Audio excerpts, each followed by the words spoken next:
state over 100 and almost 30 years ago, talking about the last president of the United States in a trilogy with a young boy named Barron Trump.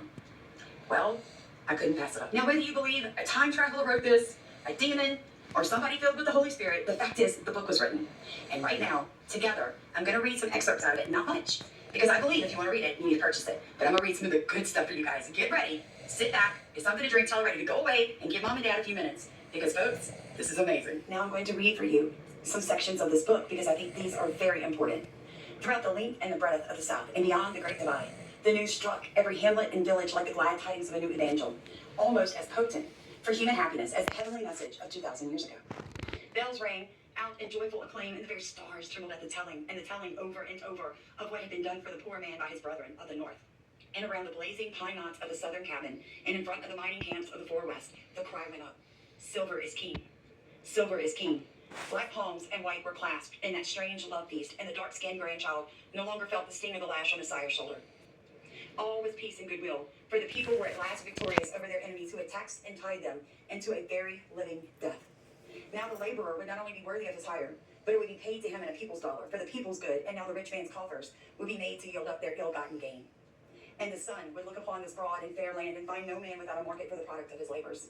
Henceforth, the rich man should, and was right and proper, pay a royal sum for the privilege of his happiness, and take the nation's taxes on his broad shoulders, where they belong. Motley armies marched upon the capital of the Republic. The railway trains, night and day, brought vast crowds of new men, politicians of low degree, men out of employment, drunken and disgruntled mechanics, farmers' sons to seek their fortunes under the reign of the people, healers and hangers-on of war bosses, old men who had not tasted office for 30 years or more, all inspired by Mr. Bryan's declaration that the American people are not in favor of life tenure in the civil service, but that a permanent office-holding class is not in harmony with our institutions, that a fixed term and appointed offices would open the public service to a large number of citizens without impairing its efficiency, all bearing news in their hands or across their shoulders, each and every one of them supremely confident that in the distribution of the spoil something would surely fall to his share, since they were the common people who were so dear to Mr. Bryan, and who had made him president in the very face of prodigious opposition of the rich men, whose coffers had been thrown wide open all to no purpose,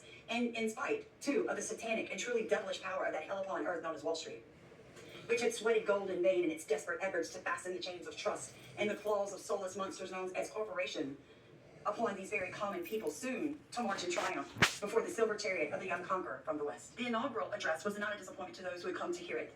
It was like the man who delivered it, bold, outspoken, unmistakable in its terms, promising much, impatient of precedent, reckless of results, a double confirmation that this was to be the reign of the common people. That much should be unmade and much made over, and no matter how the rich man might cry out in anger or amazement, the nation must march on to the fulfillment of a higher and nobler mission than the impoverishment and degradation of the millions for the enrichment and elevation of the few.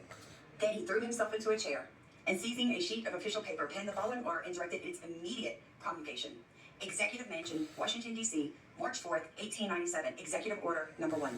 In order that there may be immediate relief in the terrible financial depression now weighing upon our beloved country, consequent upon and resulting from the unlawful combination of capitalists and moneylenders both in this republic and in England, and that the ruinous and inevitable progress toward a universal gold standard may be stayed, the President orders and directs the immediate abandonment of the so-called gold reserve, and that on and after the promulgation of this order, the gold and silver standard of the Constitution be resumed and strictly maintained in all the business transactions of this government. It was 2 o'clock in the afternoon when the news of this now world-famous executive order was flashed into the great banking centers of the country. Its effect in Wall Street beggars description. On the floor of the stock exchange, men yelled and shrieked like painted savages, and in their mad struggles tore and trampled each other. Many dropped in fainting fits or fell exhausted from their wild and senseless efforts to say what none would listen to. Ashen pallor crept over the faces of some while the blood threatened to burst the swollen arteries that spread in purple network over their brows of others.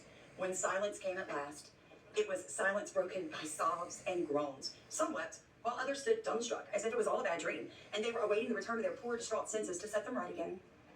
Ambulances were hastily summoned, and fainting and exhausted forms were borne through the hushed and whispering masses wedged into Wall Street, to be whirled away uptown to their residences, there to come into full possession of their senses, only to cry out in their anguish that ruin, black ruin, stared them in the face if this news from Washington should prove true. So he's basically saying in this book that the first executive order of this president, and in this book, right, would be to actually back the United States dollar with gold or silver, making it an actual weighted currency ending the New World Order, going over to a digital currency, because our paper money's worthless. It's not backed by anything anymore.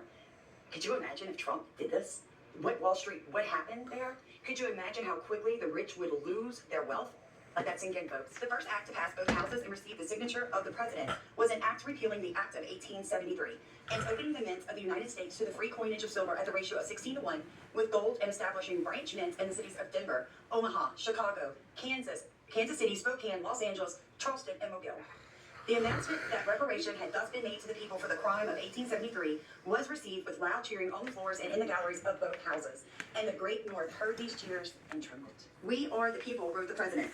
"We the people," says my shirt, right? So it's so cool, guys. And then he goes on to say, when a Republican member of the House arose to move the usual adjournment for the holidays, there was a storm of hisses and cries of "No, no," said the leader of the House amid deafening applause. "We are the servants of the people. Our work is not yet complete. There must be no play for us, while coal barons stand with their feet on the ashes of the poor man's hearthstones, and weeds and thorns cumber the fields of the farmer for lack of money to buy seed and implements. There must be no play for us, while railway magnates press from the pockets of the laboring man 6 and 8% return on thrice watered stocks, and the landlords, enriched by inheritance, grind the faces of the poor. There must be no play for us, while enemies of humankind are by means of trust and combination in corners, engaged in drawing their unholy millions from the very lifeblood of the nation, paralyzing its best efforts and setting the blight of intemperance and indifference upon it, by making life but one long struggle for existence, and indifference upon it, by making life but one long struggle for existence, without a gleam of rest and comfort in old age. No, Mr. Speaker, we must not adjourn, but by our efforts and these laws and legislation, let the nation know that we are at work for its emancipation. And by these means, let the monopolists and the money changers be brought to a realizing sense that the reign of the common people has really been entered upon.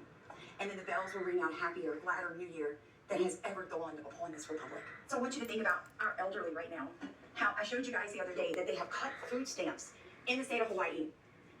Yeah, they have reduced American citizens' food stamps, and of all places, Hawaii, right? Now, I want you to hear this last little bit, and then my best advice to you is get this book, friend. The opposition fairly quailed before the vigor and earnestness of this new dispensation. They were soon before the House and pressed well on toward final passage a number of important measures calculated to awaken an intense feeling of enthusiasm among the working classes.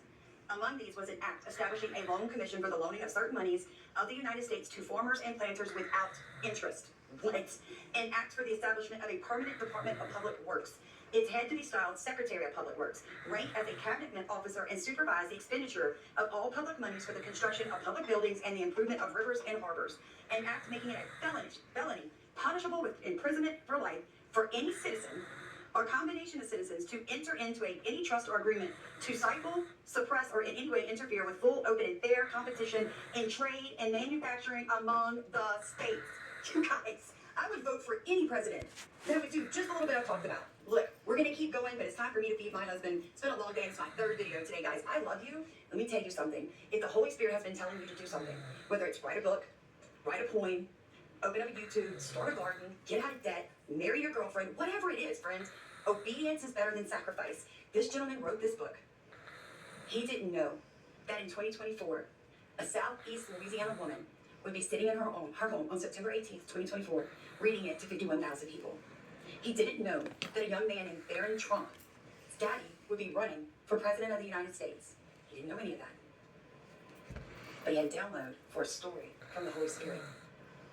Think about that. And think about the fact that he didn't know that this lady right here would be recording that lady right there in 2024. Hey, and aside from that, what the hell is going on with these food stamps being cut in Hawaii? For real? I mean, everything was just burnt to a crisp there. And they're going to cut the food stamps there? I mean, thank God they haven't done that in Arizona, but why are they doing that in Hawaii?